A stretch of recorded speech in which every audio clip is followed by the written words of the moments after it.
I have several questions to ask you. Number one is that do you think the first part was written by King Wen and the second part was written by Dan, his son? And do you think the statements like a chronicle of the Zhou dynasty?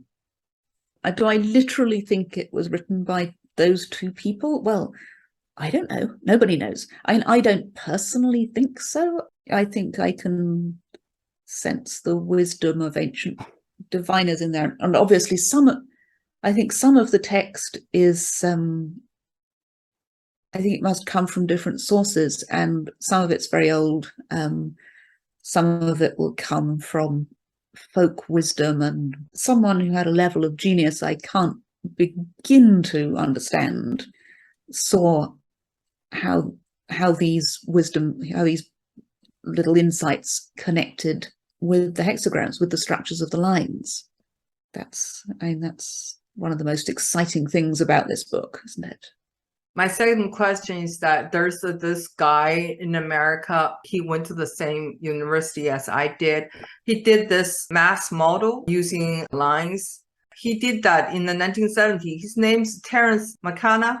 Yeah, so he used that model. Pretty much his conclusion is that I Ching has the power to predict because they know the model of time. So when it's the dynasty going to fall, when something big going to happen, it all has certain frequency. What do you think of that theory?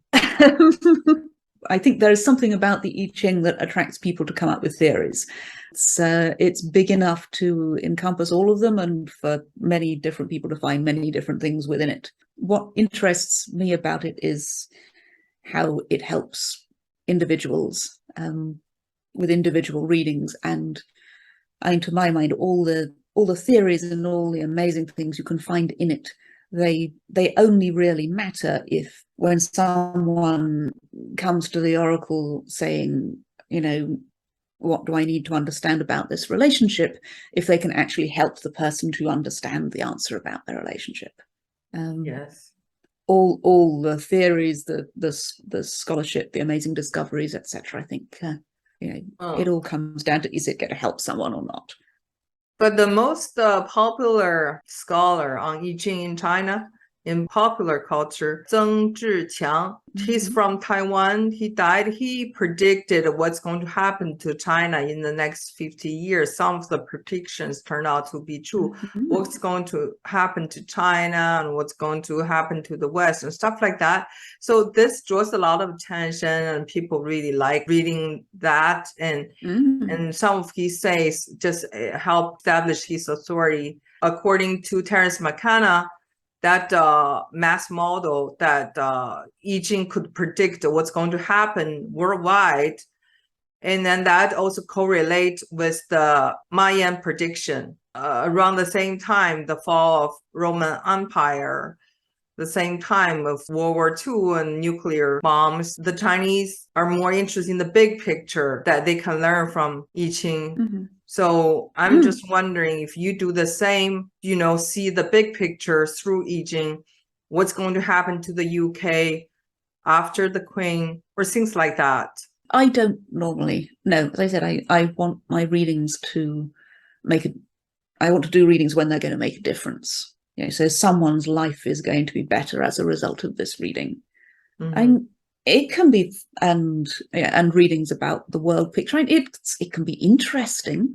It's not just Chinese people who are interested in that. If you look at my forum, you will find lots and lots of people trying to predict elections. All the readings about Trump in one place because there were just so many of them. But he reminds me of this. Yes. Number 36. We lived wanting to know what will happen in the big picture. Yes. More people. Yeah. Since you mentioned you were curious about what the I Ching would say about the death of the Queen, I say it's not my usual kind of question, but I did ask, what difference would her death make to the UK, United Kingdom? And the answer I received was hexagram 58 with no changing lines. That's the one with the trigram lake doubled. Okay. It means opening and exchange and also joy. Yes. I think we're already seeing the beginnings of that, the beginnings of a national conversation. Things that were implicit and unsaid and were just how things were, because she'd been on the throne for longer than many of us had been alive, most of us. So there were many things that were just unsaid and just how it was. And I think people are starting to be able to say things that they wouldn't have said before, or have a more active conversation about who is this, who are we in this country, and why have we got this monarchy again? I'm not right now, of course, because we're still in the national period of mourning. There was an enormous affection and respect for the Queen. I think when she was there, no one was very interested in a conversation about should we have a monarch, because everyone said, look, it's her, we love her. But now I think probably the conversation opens out and things become more sayable. But also it's an unchanging hexagram. This is why it's so important to use a method where you don't necessarily get a changing line. You can have this subtlety of there are no changing lines, there's no relating hexagram. I suspect this means the conversation won't change anything. People will write articles, people will have debates, and it will all, the water will circulate around between the lakes and nothing much will change. That would be my guess. But I'm only guessing, and it doesn't matter if I'm completely wrong, does it? It doesn't make any difference to anybody.